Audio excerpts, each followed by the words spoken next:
സ്ഥാനാർത്ഥി പട്ടിക അംഗീകരിച്ചു എന്നുള്ളതാണ് AICC പ്രഖ്യാപനം സമയത്താണെന്നാ പറയുന്നത്. ബൽറാം അവസാന നിമിഷം വരാൻ പോകുന്നു. ഇല്ലോളം വൈകി തിരുവനന്തപുരത്ത് പറഞ്ഞു ഇല്ലോളം വൈകിയാലും വരാൻ പോകുന്ന പട്ടിക. പക്ഷെ പട്ടികയിൽ കണ്ണൂരുണ്ടോ എന്ന ചോദ്യമുണ്ട്. കെ സുധാകരൻ ഉടൻ മാധ്യമങ്ങളെ കാണുന്നു എന്നതിനർത്ഥം പട്ടികയിൽ സുധാകരൻ ഇല്ല എന്നാണോ ബൽറാം? ഹഷ്മി, കെ സുധാകരൻ ഉടൻ തന്നെ മാധ്യമങ്ങളെ കാണും. അദ്ദേഹത്തിന്റെ ഔദ്യോഗിക വസതിക്ക് താഴെ വെച്ച് എന്നാണ് അറിയിപ്പ് വന്നിരിക്കുന്നത്. അതായത് പട്ടിക പുറത്തു വന്നിരിക്കുന്നു, തന്റെ പേര് ഇല്ല എന്ന് ഉറപ്പിച്ചിരിക്കുകയാണ് കെ സുധാകരൻ. ഇതുവരെയും നേതാക്കൾ ഇടപെട്ട് ചർച്ച നടത്തിയെങ്കിലും അത് പ്രത്യേകിച്ച് ഗുണമൊന്നും ചെയ്തിട്ടില്ല എന്ന് വ്യക്തമായിരിക്കുകയാണ്. അന്തിമ പട്ടിക അത് വന്ന് തന്റെ പേര് ഇല്ല എന്ന് ഉറപ്പാക്കാൻ കാത്തിരിക്കുകയായിരുന്നു അദ്ദേഹം മാധ്യമങ്ങളെ കാണുന്നതിന് വേണ്ടി.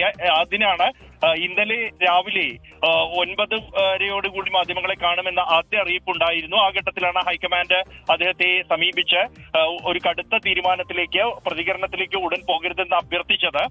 അത് സുധാകരൻ അനുസരിച്ചു. തുടർന്ന് ഇന്നും സമാനമായ നീക്കങ്ങൾ തന്നെയാണ് ഉണ്ടായത്. അദ്ദേഹത്തെ അന്വയിപ്പിച്ച് അദ്ദേഹം ഇന്ന് 12 മണിക്ക് മാധ്യമങ്ങളെ കാണാൻ ഇരുന്നതാണ്. അതും അദ്ദേഹം മാറ്റിവെച്ചു. എന്നാൽ ഈ ഘട്ടങ്ങളിലെല്ലാം തന്നെ വൈകിയെങ്കിലും നേതാക്കൾ തന്നെ അംഗീകരിച്ചു. തെറ്റായ വാർത്തയാണെന്ന് വിശ്വസിക്കുന്ന ഒരാളെ ഞാൻ ഇന്ന് അങ്ങനെയുണ്ടെങ്കിൽ ഞങ്ങളൊക്കെ ആ യോഗത്തിൽ പങ്കെടുത്ത് ഞങ്ങൾ അഭിപ്രായം പറയില്ലേ, ഞങ്ങളോട് അഭിപ്രായം ചോദിക്കില്ലേ? ഞാൻ പങ്കെടുത്തിരുന്നു. യോഗം തുടക്കത്തിൽ തന്നെ യോഗം തുടങ്ങാൻ സാധിച്ചില്ല. ആളുകൾ ഈ യോഗത്തിലേക്ക് ഇടിച്ചു കയറുന്ന ഒരു അവസ്ഥയുണ്ട്. ആരൊക്കെ എന്തുള്ളതെന്ന് ഞങ്ങൾക്കറിയില്ല. ആരിടിച്ചു കയറിയെന്നുള്ളത് ഇപ്പം പറയാൻ ഞങ്ങൾക്കത് കൃത്യമായി. യോഗം അലങ്കോലപ്പെടുകയായിരുന്നു. തുടക്കത്തിൽ തർക്കംപടി അലങ്കോലപ്പെട്ടു. Okay, by.